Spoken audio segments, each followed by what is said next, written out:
നീ ഐഫോണുകളെ പറ്റി എന്തൊക്കെ കുറ്റം പറഞ്ഞ് വീഡിയോ ഇട്ട് കഴിഞ്ഞാലും ലോകത്തിലെ ബെസ്റ്റ് സെല്ലിംഗ് സ്മാർട്ട് ഫോൺ അത് ഐഫോൺ ആണ്, വിച്ച് ഇസ് ആക്ച്വലി ട്രൂ. സത്യം പറഞ്ഞാൽ എനിക്ക് ഒരു ചെറിയ തെറ്റ് പറ്റി. വേറൊന്നുമല്ല, ഇന്നേ വരെ ഞാൻ ഐഫോണിനെ പറ്റി ഉണ്ടാക്കിയ വീഡിയോസ് അതെല്ലാം ഐദർ ഒരു ക്രിയേറ്റർ പെർസ്പെക്റ്റീവിൽ നിന്നാണ്, അല്ലെങ്കിൽ നല്ലപോലെ ആൻഡ്രോയിഡ് യൂസ് ചെയ്യുന്നൊരു വ്യക്തി ഒരു ഐഫോണിലേക്ക് മാറിക്കഴിയുമ്പോൾ, അല്ലെങ്കിൽ ആൻഡ്രോയിഡ് യൂസർ ഒരു ഐഫോൺ യൂസ് ചെയ്യുന്ന സമയത്ത് എങ്ങനെയാണോ ഫീൽ ചെയ്യുന്നത് ആ ഒരു പോയിന്റ് ഓഫ് വ്യൂവിൽ നിന്നാണ്. പക്ഷെ റിയാലിറ്റിയിൽ അത്തരത്തിലുള്ള ആൾക്കാർ ശരിക്കും പറഞ്ഞാൽ വളരെ ചുരുക്കമാണ്. ഭൂരിഭാഗം ഐഫോൺ യൂസേഴ്സ് ഒന്നിലെ ആദ്യം തൊട്ടേ ഐഫോൺ ഉപയോഗിക്കുന്നവരാണ്, അല്ലെങ്കിൽ ബഡ്ജറ്റ് ആയിട്ടുള്ള ലോ എൻഡ് ആയിട്ടുള്ള ആൻഡ്രോയിഡ് ഫോണുകൾ ഉപയോഗിച്ച് കുറേ അധികം പണം കൂട്ടി വെച്ച്, അല്ലെങ്കിൽ വില കുറയുന്ന സമയത്ത്, അല്ലെങ്കിൽ EMI വെച്ച് ഐഫോണുകൾ വാങ്ങി ഉപയോഗിക്കുന്നവരാണ്. സോ ഇന്നത്തെ വീഡിയോ ലേശം ഡിഫറെൻ്റ് ആണ്. സോ എന്തുകൊണ്ടാണ് ഐഫോൺ ബെസ്റ്റ് സെല്ലർ ആവുന്നത്?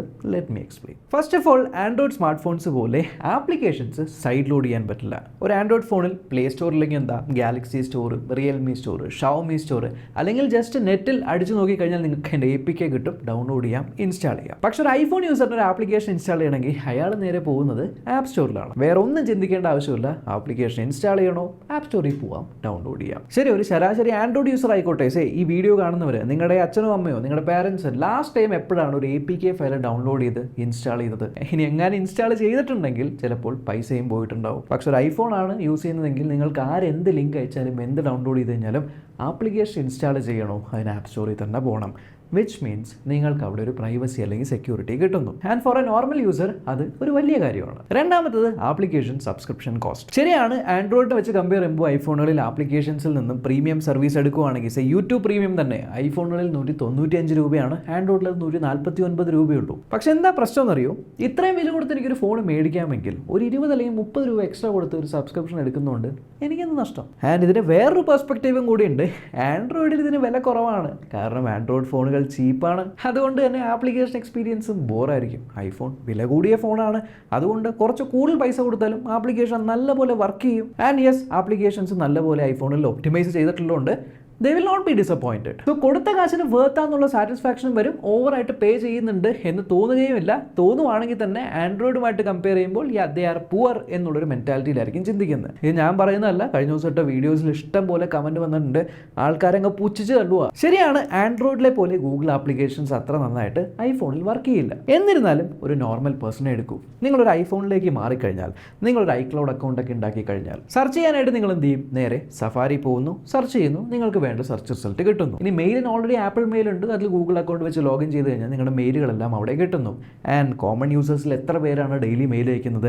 ജസ്റ്റ് നിങ്ങൾക്ക് വരുന്ന ബാങ്ക് അക്കൗണ്ടുകളിൽ നിന്നുള്ള മെയിലുകളല്ലാതെ അങ്ങോട്ട് അയക്കുന്നത് വളരെ റെയറാണ്. ഇനി കോമൺ ആയിട്ടുള്ള യൂട്യൂബ് ആപ്ലിക്കേഷൻ ആയിക്കോട്ടെ, അതിപ്പോൾ ആൻഡ്രോയിഡിലായാലും ഐഫോണിലായാലും നല്ലപോലെ വർക്ക് ചെയ്യും. പിന്നെ ആകെ പ്രശ്നം ഉള്ളത് ഗൂഗിൾ ഡ്രൈവ് ആണ്. ഇപ്പോൾ ഐഫോണിൽ ഫോട്ടോസ് എടുത്തു കഴിഞ്ഞാൽ അത് ബാക്കപ്പ് ചെയ്യുന്നത് ഗൂഗിൾ ഡ്രൈവിലല്ല, iCloudലാണ്. സോ അവിടെയും നിങ്ങൾക്ക് ഗൂഗിൾ ഡ്രൈവിൻ്റെ പ്രശ്നം വരുന്നില്ല. ഇനി വാട്സാപ്പ് ആണെങ്കിൽ തന്നെ വാട്സാപ്പിൻ്റെ ബാക്കപ്പ് ഗൂഗിൾ ഡ്രൈവിലല്ല പോകുന്നത്, iCloud ഡ്രൈവിലാണ് പോകുന്നത്. സോ നിങ്ങൾക്ക് ആ ഒരു ഗൂഗിൾ ഡ്രൈവിന് ഇൻറ്റഗ്രേഷൻ അവിടെ ഇല്ല എന്നുണ്ടെങ്കിലും ഒന്നും മിസ് ചെയ്യുന്നില്ല. ബട്ട് ആകെ മിസ് ചെയ്യാൻ പോകുന്നത് നിങ്ങൾക്ക് 5 GB ഒരു ഫ്രീ സ്റ്റോറേജ് മാത്രമേ കിട്ടുള്ളൂ. ബട്ട് അഗൈൻ 5 GB മുകളിൽ വേണമെങ്കിൽ നിങ്ങൾക്ക് പൈസ കൊടുത്ത് സ്റ്റോറേജ് അപ്ഗ്രേഡ് ചെയ്യാം. And yes, once you get an iPhone, നിങ്ങൾക്ക് അത്രയും വില കൂടിയൊരു ഫോൺ മേടിച്ച് കഴിഞ്ഞാൽ പൈസ ഇനി സ്പെൻഡ് ചെയ്യുന്നതുകൊണ്ട് it is not a problem എന്നുള്ളൊരു മെൻറ്റാലിറ്റി ഓട്ടോമാറ്റിക്കലി വരും. ഭൂരിഭാഗം ആൾക്കാരും എക്സ്ട്രാ സ്പേസിന് വേണ്ടി പൈസ കൊടുത്ത് iCloud എടുക്കും, അതും ഒരു പ്രശ്നമാവില്ല. ഇനി ഒരു പരമ യാഥാർത്ഥ്യം എന്ന് പറയുന്നത് ഗൂഗിൾ അസിസ്റ്റൻറ്റ്, ജെമിനിയും ഒക്കെ സിറിനെക്കാളും ഫാർ ബെറ്റർ ആണ്. പക്ഷേ അഗൈൻ, ലാസ്റ്റ് ടൈം എപ്പോഴാണ് നിങ്ങൾ ഗൂഗിൾ അസിസ്റ്റൻറ്റ് യൂസ് ചെയ്തത്? ഭൂരിഭാഗം ആൾക്കാരും ഗൂഗിൾ അസിസ്റ്റൻറ്റ് യൂസ് ചെയ്യുന്നത് ഐദർ ഒരു അലാം വയ്ക്കുക, അല്ലെങ്കിൽ റിമൈൻഡർ വയ്ക്കുക, അല്ലെങ്കിൽ ഒറ്റപ്പെട്ട് ബോർ വെച്ചിരിക്കുന്ന സമയത്ത് അതിനോട് പോയി I love you പറയുക. ഈ പറഞ്ഞ കാര്യങ്ങളൊക്കെ സിറിയും ചെയ്യും, അതിലൊന്നും മിസ് ചെയ്യാനില്ല. യെസ്, ഗൂഗിൾ ജെമിനി ചിലപ്പോൾ മിസ് ചെയ്യാൻ പറ്റാതൊക്കെ ഈ അടുത്തായിട്ട് വന്നൊരു കാര്യമാണ്, പുതിയതായിട്ട് എക്സ്പ്ലോർ ചെയ്യേണ്ട കാര്യമാണ്. റെഗുലറായിട്ട് ഉപയോഗിക്കുന്നവരൊന്നും ജെമിനി ഒന്നും യൂസ് ചെയ്യാറില്ല. ഈവൻ ആൻഡ്രോയിഡ് ഫോൺ ഉപയോഗിക്കുന്ന പാരൻസ് പോലും ജെമിനി ഒന്നും എടുക്കാറില്ല. ആൻഡ് വേറൊരു റിയാലിറ്റി എന്താണെന്ന് വെച്ചാൽ, ആൾക്കാർക്ക് യൂസബിലിറ്റിനേക്കാളും ഈ ഒരു സിറി ആനിമേഷനാണ് ഇഷ്ടം. ഒരേ ആപ്ലിക്കേഷൻസിൻ്റെ ക്ലോൺസ് ഉണ്ടാക്കാൻ ഐഫോണിൽ പറ്റില്ല. ലൈക്ക് ആൻഡ്രോയിഡിൽ ഇപ്പോൾ വാട്സാപ്പ് തന്നെ 3-4 ക്ലോൺ ഇട്ട്, സ്നാപ്ചാറ്റ് 3-4 ക്ലോൺ ഇട്ടൊക്കെ യൂസ് ചെയ്യാം. ബട്ട് ക്ലോൺസ് ഒക്കെ ഇട്ട് യൂസ് ചെയ്യുന്ന പൊതുവെ ആൾക്കാരെന്ന് പറയുന്നത് ഐദർ സ്കൂൾ സ്റ്റുഡൻസ് അല്ലെങ്കിൽ കോളേജ് സ്റ്റുഡൻസ് ഒക്കെ ആയിരിക്കും. വർക്കിനൊക്കെ പോകുന്നവർ, അല്ലെങ്കിൽ കുറച്ചുകൂടി ഒരു എന്താ പറയുക, കുറച്ചുകൂടി കൂടിയ ഏജ് ഗ്രൂപ്പ് ആൾക്കാരൊക്കെ ആപ്പ് ക്ലോൺസ് യൂസ് ചെയ്യുന്നത് തന്നെ കുറവാണ്. And they don't care about that. ഇനി വേറൊരു സത്യം എന്താണെന്ന് വെച്ചാൽ, ആൻഡ്രോയിഡിനെ കമ്പയർ ചെയ്യുമ്പോൾ ഐഫോണുകളുടെ ആപ്ലിക്കേഷൻ സൈസ് ഭയങ്കര വലുതാണ്. പക്ഷേ ഒരു ക്ലെവർ ആയിട്ടുള്ള സംഭവം ആപ്പിൾ ചെയ്തിട്ടുണ്ട്. നിങ്ങളിപ്പോൾ ആപ്പ് സ്റ്റോറിൽ പോയിട്ട് ഒരു ആപ്ലിക്കേഷൻ ഡൗൺലോഡ് ചെയ്ത് ഇൻസ്റ്റാൾ ചെയ്യുമ്പോൾ ജസ്റ്റ് നിങ്ങൾക്ക് ഒരു പ്രോഗ്രസ് ബാർ മാത്രമേ കാണുള്ളൂ. അല്ലാതെ എത്ര GB ആണ് അവിടെ ഡൗൺലോഡ് ആവുന്നതെന്ന് കാണിക്കില്ല. ഈവൻ നെറ്റ്വർക്ക് എത്രയാണ് വലിക്കുന്നത് എന്നുള്ള ഇൻഡിക്കേറ്റർ അല്ലെങ്കിൽ ആ ഒരു നെറ്റ്വർക്ക് സ്പീഡും കാണിക്കില്ല. So from A normal consumer, normal iPhone user നോക്കുമ്പോൾ എന്താ, എനിക്ക് ആപ്ലിക്കേഷൻ വേണം, ആപ്ലിക്കേഷൻ്റെ സൈസ് അവിടെ ഉണ്ട്, സ്ക്രോൾ ചെയ്ത് കഴിഞ്ഞാൽ അവിടെ കാണും, പക്ഷേ സൈഡ് അതൊന്നും നോക്കില്ല, ജസ്റ്റ് ഡൗൺലോഡ് ചെയ്യുന്നു, ആ സാധനം കറങ്ങുന്നു, ഇൻസ്റ്റാൾ ആവുന്നു, യൂസ് ചെയ്യുന്നു, ദാറ്റ്സ് ഇറ്റ്. ആപ്ലിക്കേഷൻ യൂസ് ചെയ്യുമ്പോൾ എക്സ്പീരിയൻസ് നല്ലതാണെങ്കിൽ പിന്നെ they don't care about the size until 64 അല്ലെങ്കിൽ 128 GB ഐഫോൺ മേടിച്ചിട്ട് സ്റ്റോറേജ് ഫുൾ ആവുന്ന നോട്ടിഫിക്കേഷൻ വരുമ്പോൾ ഐക്ലൗഡ് മേടിക്കാനുള്ള പൈസ ഇല്ല എന്നുണ്ടെങ്കിൽ മാത്രം. ഇനി കോളുകളുടെ കാര്യം പറയുകയാണെങ്കിൽ എസ് ഫൈനലി T9 ഡയലിംഗ് ഉണ്ട്. ബട്ട് T9 ഡയലിംഗ് എന്ന് പറഞ്ഞാൽ ജസ്റ്റ് നമ്മുടെ പഴയ നോക്കിയ ഫോണിലൊക്കെ ടൈപ്പ് ചെയ്യില്ല, അതേപോലെ ഇപ്പോൾ 1 ഇത്ര അക്ഷരങ്ങൾ 2 ഇത്ര അക്ഷരങ്ങൾ അങ്ങനെ ടൈപ്പ് ചെയ്യുന്നവരൊന്നുമില്ല. ജസ്റ്റ് കോൾ ചെയ്യേണ്ട ആൾ കോൺടാക്റ്റിൽ പോയി സെർച്ച് ചെയ്യുന്നു, കോൾ ചെയ്യുന്നു. ആൻഡ് ഐഫോണുകളിൽ ഇപ്പോൾ നമ്മൾ ആൻഡ്രോയിഡ് യൂസർ പോയിട്ട് ഐഫോൺ എടുത്ത് നോക്കുവാണെങ്കിൽ അതിനകത്ത് കോൾ വരുമ്പോൾ ഇപ്പോൾ വാട്സാപ്പിൽ നിന്നാണ് ഒരാൾ വിളിച്ചതെങ്കിൽ വാട്സാപ്പിൻ്റെ കോള്, ടീംസിൻ്റെ കോള്, സ്കൈപ്പിൻ്റെ കോള്, നോർമൽ കോൾ എല്ലാം തന്നെ ഒരു സ്ഥലത്ത് ഒരുമിച്ച് കിടക്കും. അത് കാണുമ്പോൾ തന്നെ നമുക്ക് ടെൻഷൻ ആവും. ബിക്കോസ് ആൻഡ്രോയിഡിൽ എന്താണ്, നമ്മൾ നോർമലി ചെയ്തേക്കുന്ന കോളുകളാണ് കോൾ ഹിസ്റ്ററിയിൽ വരുന്നത്, നമ്മൾ ജസ്റ്റ് സ്വൈപ്പ് ചെയ്യുന്നു, നോർമൽ കോളായിട്ട് പോകുന്നു. പക്ഷേ ഐഫോൺ എടുത്തു കഴിഞ്ഞാൽ നിങ്ങൾ അങ്ങനെ സ്വൈപ്പ് ചെയ്ത് കഴിഞ്ഞാൽ ഏത് ആപ്ലിക്കേഷനിൽ നിന്നാണോ കോൾ വന്നത് ആ ആപ്ലിക്കേഷൻ ത്രൂവേ പോവുള്ളൂ, which might be annoying four Android users. But for an iPhone user ഒന്ന് ആലോചിച്ച് നോക്കൂ, ശരിയാണ് നിങ്ങൾക്ക് കോൾ വന്നു, ഈ കോളുകളെല്ലാം ഒരു സ്ഥലത്തുള്ളപ്പോൾ നോട്ടിഫിക്കേഷൻ, ഇപ്പോൾ സപ്പോസ് വാട്സാപ്പിൽ നിന്ന് ഒരാൾ കോൾ വിളിച്ചു, നിങ്ങളത് എടുത്തില്ല, മിസ്ഡ് കോളായിട്ട് അവിടെ കിടന്നു, നോട്ടിഫിക്കേഷൻ ക്ലിയർ ചെയ്ത് കഴിഞ്ഞാൽ ആ കോൾ വാട്സാപ്പിൽ നിന്ന് വന്നതാണെന്ന് അറിയണമെങ്കിൽ ആ ഒരു ആപ്ലിക്കേഷനകത്ത് പോകണം. ബട്ട് ഇൻ ഐഫോൺ എല്ലാം ഒരു സ്ഥലത്തുള്ളതുകൊണ്ട് they are happy that okay ഇന്ന കോളുകൾ ഇവിടെ വന്നിട്ടുണ്ട്, ഇയാൾ വാട്സാപ്പിൽ നിന്നാണല്ലോ വിളിച്ചത്, അപ്പോൾ ഇയാൾ വാട്സാപ്പിൽ തന്നെ വിളിക്കാം. ഇത് നോർമൽ കോളാണ്, ഇനി നോർമൽ കോളിൽ തന്നെ വിളിക്കാം. ഇത് മോസ്റ്റ്ലി ഇത് ഫേസ് ടൈം കോളുകൾക്ക് വേണ്ടി ഇൻറ്റഗ്രേറ്റ് ചെയ്ത് വെച്ചേക്കാണ്. ഒരു ഫേസ് ടൈം വന്നെങ്കിൽ ഫേസ് ടൈമിൽ തന്നെ തിരിച്ച് വിളിക്കാനൊക്കെ ആയിട്ട്.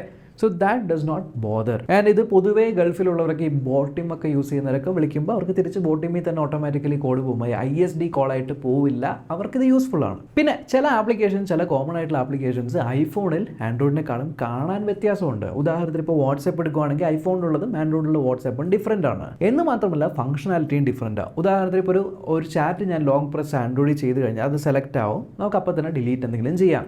ബട്ട് ഐഫോണിൽ നിങ്ങൾ ലോങ് പ്രസ് ചെയ്ത് കഴിഞ്ഞാൽ ചെറിയൊരു പ്രിവ്യൂ ആയിരിക്കും വരുന്നത്. ഇത് ഡിലീറ്റ് ചെയ്യണമെങ്കിൽ മുകളിലുള്ള 3 ഡോട്ടിൽ പോയി അത് ടാപ്പ് ചെയ്ത് എഡിറ്റ് ടാപ്പ് ചെയ്ത് പിന്നെ നിങ്ങൾ സെലക്ട് ചെയ്തിട്ട് വേണം ഡിലീറ്റ് ചെയ്യാൻ. സോ കൂടുതൽ സ്റ്റെപ്സ് അവിടെയുണ്ട്.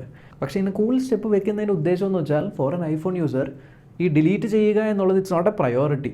അത് വേണമെങ്കിൽ ചെയ്യേണ്ട ആവശ്യമുള്ളൂ, അത് ആക്സിഡൻ്റലി ചെയ്തു പോകരുത്.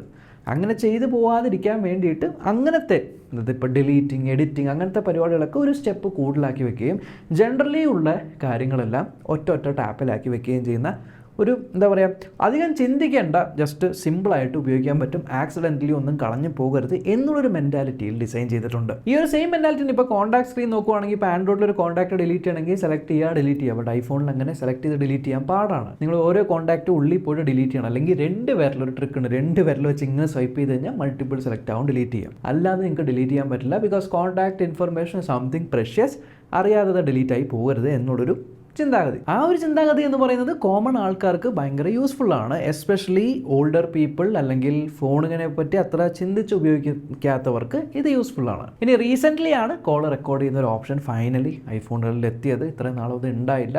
അതുകൊണ്ട് തന്നെ ഐഫോൺ യൂസേഴ്സ് കോൾ റെക്കോർഡിംഗ് വന്നു. കോൾ റെക്കോർഡിംഗ് ഇത്ര കൊല്ലങ്ങളായിട്ട് ചെയ്യാത്തത് കൊണ്ട് അത് പുതിയതായിട്ട് വരുമ്പോൾ ഫൈൻ ഒരു ഫീച്ചറാണ് എന്നല്ലാതെ കോൾ റെക്കോർഡിംഗ് ഇല്ലല്ലോ എന്ന് ചില ആൾക്കാർ മേ ബി ചിന്തിച്ചേക്കാം. But it's not a big thing. Truecaller application നമ്മൾ ആൻഡ്രോയിഡിൽ എല്ലായിടത്തും ഉപയോഗിക്കുന്ന ഒരു കോൾ വരുമ്പോൾ ആരാണെന്ന് അറിയാൻ ട്രൂ കോളർ എന്തായാലും ഉപയോഗിച്ചിട്ടുണ്ടാവും. ബട്ട് ഈ അടുത്താണ് കുറച്ചെങ്കിലും ഐഫോണിൽ ട്രൂ കോളർ ഒപ്റ്റിമൈസ് ആയത്. ബട്ട് സ്റ്റിൽ പലപ്പോഴും അത് കാണിക്കൊന്നുമില്ല. അതിനൊരു റീസൺ ഉണ്ട്. ലൈക്ക് ആൻഡ്രോയിഡിൽ ഇപ്പോൾ ഒരു കോൾ വന്നു, ഒരു ഫ്ലാഗ്ഷിപ്പ് ലെവൽ ഫോണാണെങ്കിൽ നിങ്ങൾ ട്രൂ കോളർ പ്രീമിയം അല്ല നോർമൽ ട്രൂ കോളർ ഇൻസ്റ്റാൾ ചെയ്തേക്കുന്നെങ്കിൽ ഒരു കോൾ വന്നു, ആരാ വിളിച്ചതെന്ന് കാണിക്കുന്നു, കോൾ കട്ട് ചെയ്യുമ്പോൾ ഇവിടെ താഴെ വലിയൊരു ആഡ് വരും. ഈ ഒരു ആഡ് ഫുൾ സ്ക്രീൻ ആഡ്, ഒരുമാതിരി വൃത്തികെട്ട കാണാൻ പോലും രസമില്ലാത്തൊരു ആഡ് വരും. അത് കാണുമ്പോൾ തന്നെ ആ ഒരു എക്സ്പീരിയൻസിന് മോശമല്ലേ. പക്ഷേ ഐഫോണിൽ എങ്ങനെയാണ്, ഇങ്ങനെ ട്രൂ കോളർ കാണിക്കില്ല. കാണിക്കുകയാണെങ്കിൽ തന്നെ മുകളിൽ ഇങ്ങനെ കാണിക്കുള്ളൂ, അതിന് മറ്റേ ഓവറായിട്ട് ഇങ്ങനെ ആഡ് കാണിക്കുന്നില്ല. സോ കുറച്ചുകൂടി ഒരു പ്രീമിയം എക്സ്പീരിയൻസ് ആയിട്ട് തോന്നും. അഗൈൻ കോൾ വരുന്ന സമയത്ത് അൺലോക്ക് ചെയ്തിരിക്കുന്ന സമയത്ത് നിങ്ങൾക്ക് കോൾ എടുക്കാനും കോൾ കട്ട് ചെയ്യാനുള്ള ബട്ടൺസ് ഉണ്ട്. ലോക്ക് ചെയ്തിരിക്കുന്ന സമയത്ത് കോൾ വരുമ്പോഴത്തേക്ക് ജസ്റ്റ് സ്ലൈഡ് ചെയ്ത് കോൾ എടുക്കാനുള്ള ഓപ്ഷൻ മാത്രമേ ഉള്ളൂ, കട്ട് ചെയ്യാനുള്ള ഓപ്ഷൻ ഇല്ല. ബിക്കോസ് നോർമലി പോക്കറ്റിലിരിക്കുമ്പോഴാണല്ലോ ഫോൺ ലോക്ക് ചെയ്ത് വെക്കാറ്. ആ ഒരു സമയത്ത് പോക്കറ്റിൽ ആക്സിഡൻ്റലി കോൾ എടുത്ത് പോകരുത്. ആൻഡ് അഗൈൻ എടുക്കുവാണെങ്കിൽ തന്നെ ഫോൺ ഇങ്ങനെ നോക്കുമ്പോൾ ആരാ വിളിക്കുന്നത് ആൻഡ് നമ്മുടെ നെക്സ്റ്റ് ആക്ഷൻ എന്ന് പറയുന്നത് കോൾ എടുക്കുക എന്നുള്ളതാണ്. ആൻഡ് സ്വൈപ്പാണ് അൺലോക്ക് എന്നുള്ള ചിന്ത ഓൾറെഡി ഒരു ഐഫോൺ യൂസറിൻ്റെ മൈൻഡിലുള്ളതുകൊണ്ട് ആൾ കോൾ അക്സെപ്റ്റ് ചെയ്യാനായിട്ട് സ്വൈപ്പ് ചെയ്യും. ഇനി കോൾ റിജക്റ്റ് ചെയ്യാനായിട്ട് ലെഫ്റ്റിലേക്ക് സ്വൈപ്പ് ചെയ്യുക എന്നുള്ളൊരു സംഭവമേ ഡിസൈൻ ലാംഗ്വേജിൽ ഉണ്ടായില്ല. അതുകൊണ്ട് അങ്ങനെയില്ല. ആകെയുള്ളത് ആവശ്യമില്ല സ്ക്രീൻ നോക്കിക്കഴിഞ്ഞാൽ നമ്മൾ എന്ത് ചെയ്യുന്നു, ലോക്ക് ചെയ്ത് വെക്കുന്നു. വിച്ച് മീൻസ് കോൾ വരുമ്പോൾ അത് എടുക്കേണ്ട എന്നുണ്ടെങ്കിൽ നമ്മൾ ലോക്ക് ചെയ്ത് വെക്കുന്നു. വിച്ച് അങ്ങനെ ചെയ്ത് കഴിഞ്ഞാൽ മ്യൂട്ട് ആവും. ഡബിൾ ടാപ്പ് പവർ ബട്ടൺ ചെയ്ത് കഴിഞ്ഞാൽ കട്ടാവും. മോസ്റ്റ് ഓഫ് ദ ടൈം ഒരു കോൾ എടുക്കേണ്ട എന്നുണ്ടെങ്കിൽ കട്ട് ചെയ്യണതിന് വരെ മ്യൂട്ട് ചെയ്യാറാണ് പതിവ്. അതുകൊണ്ട് മ്യൂട്ട് അങ്ങനെ ആക്കിയിരിക്കുന്നു. അതും ഐഫോൺ യൂസേഴ്സിന് കൺവീനിയൻ്റ് ആണ്. ഇനി ഐഫോണിലുള്ള ആപ്പിൾ കീബോർഡിൻ്റെ കാര്യം നോക്കുവാണെങ്കിൽ ആപ്പിൾ കീബോർഡിൽ ഇപ്പോൾ നിങ്ങൾ എന്തെങ്കിലും സാധനം കോപ്പി ചെയ്ത് കഴിഞ്ഞാൽ അത് പേസ്റ്റ് ചെയ്യാനല്ലാതെ ക്ലിപ്പ് ബോർഡായിട്ട് സേവ് ചെയ്യില്ല. ഇപ്പോൾ 10 സാധനം കോപ്പി ചെയ്താൽ ആൻഡ്രോയിഡിലൊക്കെ നമുക്ക് ഗൂഗിൾ കീബോർഡിൽ പോയി ആ 10 സാധനങ്ങൾ നമുക്ക് ക്ലിപ്പ് ബോർഡിൽ കാണാൻ പറ്റും. ഐഫോൺ യൂസറിന് അങ്ങനെ ഒരു ക്ലിപ്പ് ബോർഡ് ഇല്ല. ആ ഒരു ക്ലിപ്പ് ബോർഡിൻ്റെ യൂസ് ഇതുവരെ എക്സ്പീരിയൻസ് ചെയ്തിട്ടുള്ള. ആകെ ഉള്ളതെന്ന് വെച്ചാൽ OTP വരുന്ന സമയത്ത് ഓട്ടോമാറ്റിക്കലി കീബോർഡിന് മുകളിൽ എഴുതി കാണിക്കും, ടാപ്പ് ചെയ്യുന്നു, OTP അടിക്കുന്നു, അത് മതി. അതാണ് സാധാരണ ഒരാൾക്ക് ധാരാളം. ഇനി ഫ്ലോട്ടിംഗ് വിൻഡോ അഥവാ കുഞ്ഞായിട്ട് ഇങ്ങനെ വരുന്ന വിൻഡോ, സ്പ്ലിറ്റ് സ്ക്രീൻ, ഇതൊന്നും ഐഫോണിൽ ഇപ്പോഴും ഇല്ല. ഈ ഫ്ലോട്ടിംഗ് വിൻഡോ പലപ്പോഴും അറിയാതെ നമ്മൾ ആൻഡ്രോയിഡ് ഫോണുകളിൽ ഈ ഒരു ജസ്റ്റർ കാരണം എടുക്കാറുണ്ട്. ആൻഡ് സ്പ്ലിറ്റ് സ്ക്രീൻ ഒരു പ്രൊഡക്ടിവിറ്റി യൂസറൊക്കെയാണ് കൂടുതലും ഉപയോഗിക്കാറ്. അല്ലാണ്ട് ആസ് എ നോർമൽ കൺസ്യൂമർ എത്ര പേര് ഈ വീഡിയോ കാണുന്ന Android users split screen regular basis use ചെയ്യാറുണ്ട്? വളരെ കുറവാണ്. സോ ഭൂരിഭാഗം ആൾക്കാരെ നോക്കുമ്പോൾ ആപ്ലിക്കേഷൻ ഏതാണോ വെച്ചേക്കുന്നത് കുഞ്ഞ് സ്ക്രീനിൽ ആ ഒരു ആപ്ലിക്കേഷനാണ് ഫോക്കസ്. ഇനി മൾട്ടിപ്പിൾ ആപ്ലിക്കേഷൻസ് യൂസ് ചെയ്യണോ? അതിനല്ലേ ഐപാഡ് ഉള്ളത്. നിങ്ങൾക്ക് ഐപാഡ് എടുക്കാം. ഇനിയും മൾട്ടിപ്പിൾ ആപ്ലിക്കേഷൻ യൂസ് ചെയ്യണം, നിങ്ങൾക്ക് മാക്കിലേക്ക് പോവാം. അപ്പോൾ ആ ഒരു ആങ്കറും കൂടിയാണ്. അതായത് ഇന്ന യൂസിന് ഇന്ന സാധനം, ഇന്ന യൂസിന് ഇന്ന സാധനം എന്നുള്ള രീതിക്കാണ് OS ഡിസൈൻ ചെയ്തേക്കുന്നത്. അതുകൊണ്ട് തന്നെ ആ ഒരു യൂസറിന് അവിടെ ഇന്ന യൂസ് ആണെങ്കിൽ ഞാൻ അത് എടുത്തോളാം എന്ന മൈൻഡ് സെറ്റാണ്. അഗൈൻ ഇപ്പോൾ വീഡിയോ കോൾ ചെയ്തുകൊണ്ടിരിക്കുന്ന സമയത്ത് നിങ്ങൾ കൺട്രോൾ സെൻറ്റർ വലിച്ചു കഴിഞ്ഞാൽ നിങ്ങളുടെ ക്യാമറയുടെ പ്രിവ്യൂ ഓഫ് ആവും. അപ്പോൾ തന്നെ ഓപ്പോസിറ്റുള്ള ആൾ ചോദിക്കുന്നത് അയ്യോ നിങ്ങളുടെ കാണുന്നില്ല, ക്യാമറ കാണുന്നില്ല. ടെക്നിക്കലി ഒരു വീഡിയോ കോൾ ചെയ്തുകൊണ്ടിരിക്കുമ്പോൾ കൺട്രോൾ സെൻറ്റർ നിങ്ങൾ എന്തെങ്കിലും അഡ്ജസ്റ്റ്മെൻറ്റ് ചെയ്യുവാണെങ്കിൽ ആ സമയത്ത് അവിടെയാണല്ലോ ഫോക്കസ്. അപ്പോൾ പറയുന്നത് എന്താണെന്ന് കേൾക്കില്ല. ആൻഡ് ആ ഒരു കേൾക്കാതെ നിങ്ങൾ സംസാരിക്കേണ്ട എന്നുള്ളൊരു മൈൻഡ് സെറ്റിലായിരിക്കാം പോസ് ചെയ്യുന്നത്. ആൻഡ് യൂണിവേഴ്സൽ ബാക്ക് ജസ്റ്ററിൽ ഇപ്പോൾ ആൻഡ്രോയിഡിലാണെങ്കിൽ നിങ്ങൾ എവിടെ നിന്ന് ലെഫ്റ്റ് അല്ലെങ്കിൽ റൈറ്റിൽ സ്വൈപ്പ് ചെയ്ത് കഴിഞ്ഞാലും ബാക്ക് പോകും. ബട്ട് ഐഫോണിൽ അങ്ങനെയല്ല. ലെഫ്റ്റ് ടു റൈറ്റ് നിങ്ങൾ സ്വൈപ്പ് ചെയ്യുവാണെങ്കിൽ മാത്രമാണ് ബാക്ക് വരുന്നത്. അല്ലെങ്കിൽ ബാക്ക് എന്ന് പറയുന്ന ബട്ടൺ ഉണ്ടാവും, അല്ലെങ്കിൽ എവിടെയെങ്കിലും എഴുതി കാണിച്ചിട്ടുണ്ടാവും. താഴെ നിന്ന് മുകളിലേക്കാണെങ്കിൽ ഹോം. ഈ 2 ജസ്റ്റർ മാത്രം ഫുള്ളി ഓർത്ത് വെച്ചാൽ മതി. പുതിയതൊന്നും പഠിക്കേണ്ട. എന്തെങ്കിലും ഉണ്ടോ, ഹോമിൽ പോകണമെങ്കിൽ ഇങ്ങനെ ആക്കാം, ബാക്കിൽ പോകണമെങ്കിൽ ഇങ്ങനെ ആക്കാം.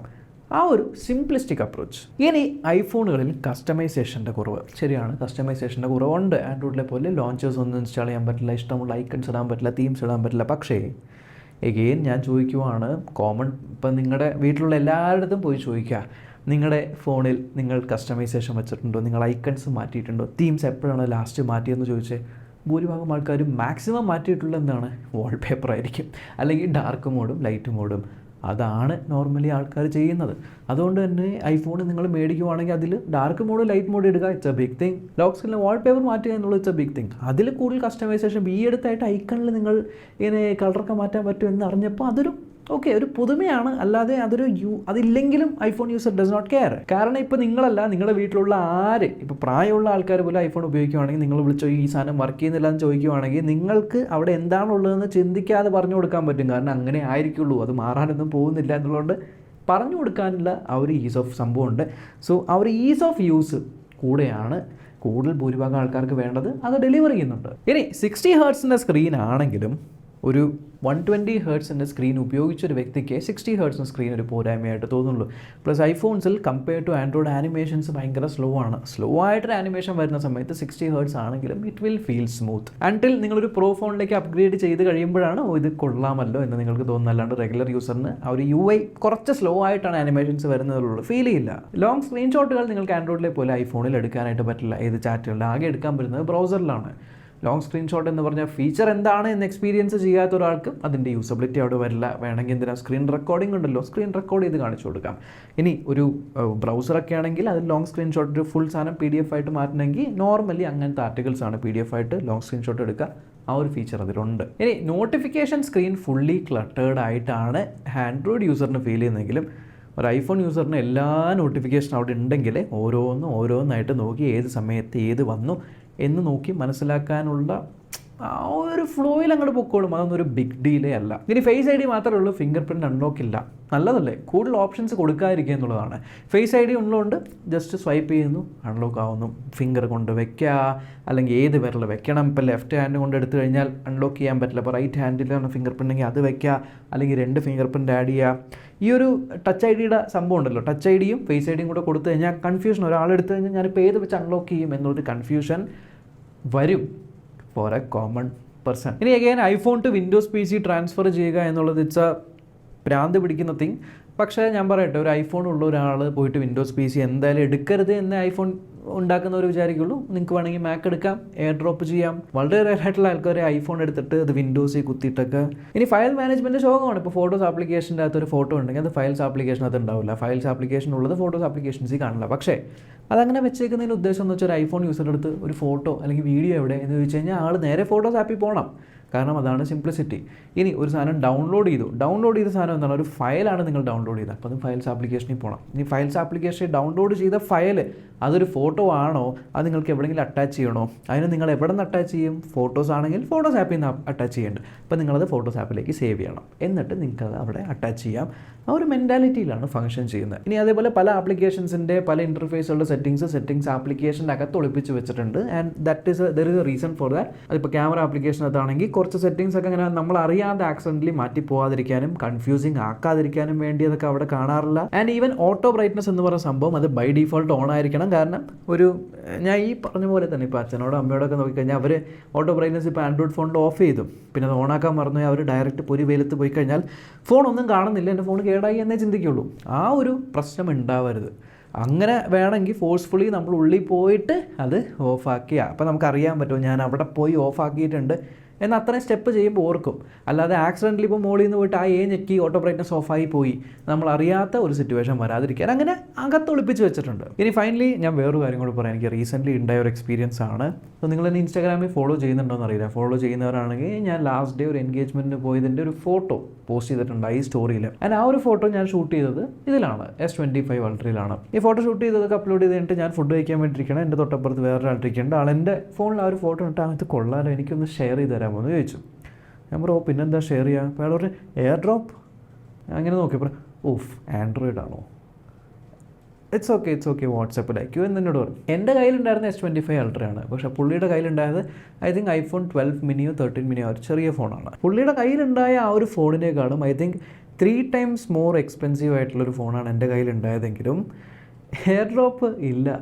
ആൻഡ്രോയിഡ് ആണോ എന്നൊരു പുച്ഛഭാവത്തോടു കൂടിയാണ് ആ ഒരു യൂസർ നോക്കിയത്. Which means technically 3x telephoto പോലും ഇല്ലാത്ത ഒരു ഫോണ് ഞാൻ എൻ്റെ 3x ടെലിഫോട്ടോയിലെടുത്ത ഒരു ഫോട്ടോ അത് പുള്ളിക്ക് ഇഷ്ടപ്പെട്ടിട്ട് അത് ആൾക്ക് വേണം എന്ന് പറഞ്ഞ് ഷെയർ ചെയ്ത് മേടിക്കുമ്പോൾ പോലും ആ ഒരു എയർ ഡ്രോപ്പ് ഇല്ല. നിങ്ങളൊരു ആൻഡ്രോയിഡ് യൂസറാണോ എന്നുള്ളൊരു പുച്ഛഭാവം ഉള്ളിലുണ്ട്. ആ സംഭവം ഫുള്ളായിട്ട് മാറിയിട്ടൊന്നുമില്ല. ഇപ്പോഴും ആൾക്കാരുടെ ഉള്ളിൽ ഐഫോൺ ആ ഒരു ആപ്പിളിൻ്റെ ലോഗോ ഫോണിൻ്റെ പുറകിലുണ്ടെങ്കിൽ അതൊരു ആസ്പിറേഷൻ അല്ലെങ്കിൽ അതൊരു ആറ്റിറ്റ്യൂഡ് അല്ലെങ്കിൽ ആ ഒരു ബെസ്റ്റ് സംഭവം എന്നുള്ളൊരു ചിന്താഗതി ഉള്ളിൻ്റെ ഉള്ളിലുണ്ട്. അതിൻ്റെ കാരണം ഞാൻ ആദ്യം പറഞ്ഞ ഒരു ബഡ്ജറ്റ് ആൻഡ്രോയിഡിൽ നിന്നൊക്കെ ഒരു ഐഫോണിലേക്ക് അപ്ഗ്രേഡ് ചെയ്ത് വരുന്ന ഒരാൾ പുള്ളിയുടെ മൈൻഡ് സെറ്റ് വെച്ച് പുള്ളി യൂസ് ചെയ്തേക്കുന്ന ആൻഡ്രോയിഡ് എന്ന് പറയുന്നത് ശോകമായിരുന്നു കമ്പയർഡ് ടു പുള്ളിയുടെ ഇപ്പോഴത്തെ എക്സ്പീരിയൻസ്. ആൻഡ്രോയിഡ് ഐഫോൺ മാത്രം ഉപയോഗിച്ച് വരുന്നൊരു വ്യക്തിയാണെങ്കിൽ പുള്ളിക്ക് ഐഫോൺ ഒഴികെ വേറൊരു ആൻഡ്രോയിഡ് ഫോൺ കൈ കൊടുത്തു കഴിഞ്ഞാൽ ആൻഡ്രോയിഡ് എന്ന് പൊതുവേ കേൾക്കുന്ന അഭിപ്രായം തന്നെ ലാഗ് അങ്ങനെയൊക്കെയാണ്. ഒരു ആൻഡ്രോയിഡ് ഫോൺ ഉപയോഗിച്ച് നോക്കുന്ന സമയത്ത് ടെക്നിക്കലി ആയാലും ഇതില്ലാത്ത എന്നൊരു ഇപ്പം നമ്മളൊരു ആൻഡ്രോയിഡ് യൂസറിന് ഐഫോൺ കാണുമ്പോഴത്തേക്കുള്ള ഒരു ഇതൊന്നും ഇല്ല എന്നുള്ള തോന്നലില്ലേ, അതേപോലെ ഒരു ഐഫോൺ യൂസറിന് ആൻഡ്രോയിഡിൽ ഇതൊക്കെ എന്താണ് എന്നുള്ള മെൻറ്റാലിറ്റി ഉണ്ട്. അതുകൊണ്ട് അധികം കോംപ്ലിക്കേഷൻസ് ഒന്നുമില്ല. അത് റെഗുലറായിട്ട് ചെയ്യാൻ പറ്റുന്ന കാര്യങ്ങളൊക്കെ ചെയ്യുക. അധികം എക്സ്ട്രാ ആയിട്ട് ഫീച്ചേഴ്സ് ഒന്നും വേണ്ടെങ്കിലും നമുക്ക് വേണ്ട കുറച്ച് ഫീച്ചേഴ്സ് ലൈക്ക് നല്ല ഫോട്ടോ എടുക്കാൻ പറ്റണം, വീഡിയോ എടുക്കാൻ പറ്റണം, ആപ്ലിക്കേഷൻ നന്നായിട്ട് യൂസ് ചെയ്യാൻ പറ്റണം, സ്മൂത്ത് ആയിരിക്കണം, യൂസ് ചെയ്യാൻ കൺവീനിയൻ്റ് ആയിരിക്കണം. ഇതെല്ലാം ആ ഒരു ഫോൺ ബേസിക് കാര്യങ്ങൾ സാറ്റിസ്ഫൈ ചെയ്യുന്നുണ്ട്. So that is the main reason why iPhone is the best selling smartphone. So I would want to say one thing, നിങ്ങൾ ഒരിക്കലും ബെസ്റ്റ് സെല്ലറിനെ ദ ബെസ്റ്റ് ഫോൺ എന്ന് കൺഫ്യൂസ് ആവരുത്. Best seller is nothing but ഒരു കൂട്ടം ആൾക്കാരിൽ കുറേ ആൾക്കാരുടെ കാര്യങ്ങളെല്ലാം സാധിക്കാൻ പറ്റുന്ന ഒരു സ്മാർട്ട് ഫോൺ. ഇപ്പോൾ എൻ്റെ അടുത്ത് നോക്കുകയാണെങ്കിൽ ഞാൻ ആമസോൺ ആപ്പിൽ നിന്ന് 10 ലിങ്ക് ഡയറക്റ്റ് കോപ്പി ചെയ്യും, എന്നിട്ട് ക്ലിപ്പ് ബോർഡ് ഉപയോഗിച്ച് ഇങ്ങനെ പേസ്റ്റ് ചെയ്യും. ഇപ്പോൾ എനിക്ക് എന്തെങ്കിലും ടെക്സ്റ്റ് സെലക്ട് ചെയ്യണമെങ്കിൽ ടാപ്പിന് ഉള്ളിൽ ഇത് സർക്കിൾ സെർച്ച് വെച്ച് അതിൽ നിന്ന് ഞാൻ ടെക്സ്റ്റ് സെലക്ട് ചെയ്യും. എന്തെങ്കിലും ചോദിക്കാൻ ഗൂഗിൾ ജെമിനി യൂസ് ചെയ്ത് ചോദിക്കും. ചില സമയത്ത് ചാറ്റുകൾ അല്ലെങ്കിൽ ഇമെയിലുകൾ ലോങ് സ്ക്രീൻഷോട്ട് എടുക്കേണ്ട ആവശ്യങ്ങൾ വരും. എന്നിങ്ങനെ ഒട്ടനവധി ആവശ്യങ്ങൾ എനിക്കുണ്ടെങ്കിലും ഇത് എൻ്റെ മാത്രം ആവശ്യമായിരിക്കും. ഒരു 10 പേര് എടുക്കുകയാണെങ്കിൽ 10ൽ ഞാൻ ഒരൊറ്റ ആളാണ് ആ ഒരു ആവശ്യമുള്ള ആളെങ്കിൽ ഞാൻ പോയിട്ട് S25 Ultra വാങ്ങി. പക്ഷേ ബാക്കി 9 പേരും ഒരു iPhone 16 വാങ്ങിയെങ്കിൽ that means iPhone 16 would be the best seller. എന്നാൽ എൻ്റെ പോയിന്റ് ഓഫ് വ്യൂവിൽ നോക്കുമ്പോൾ എൻ്റെ കാര്യം iPhone 16 സാധിക്കുന്നുണ്ടോ? ഇല്ല. പക്ഷെ അവരുടെ പോയിന്റ് ഓഫ് വ്യൂവിൽ അവർക്ക് വേണ്ട കാര്യങ്ങളെല്ലാം അത് സാധിക്കുന്നുണ്ട്. എക്സ്ട്രാ ആയിട്ട് ഈ സാധനം അവർ കൺസിഡർ പോലും അല്ലെങ്കിൽ കൺസേൺഡ് പോലും അല്ലാത്തൊരു സാധനം അതിനകത്ത് എക്സ്ട്രാ ഉണ്ട്. Why I should pay for that? ഇതിലെല്ലാം ഇല്ലേ എന്നുള്ളൊരു മൈൻഡ് സെറ്റ് വരും.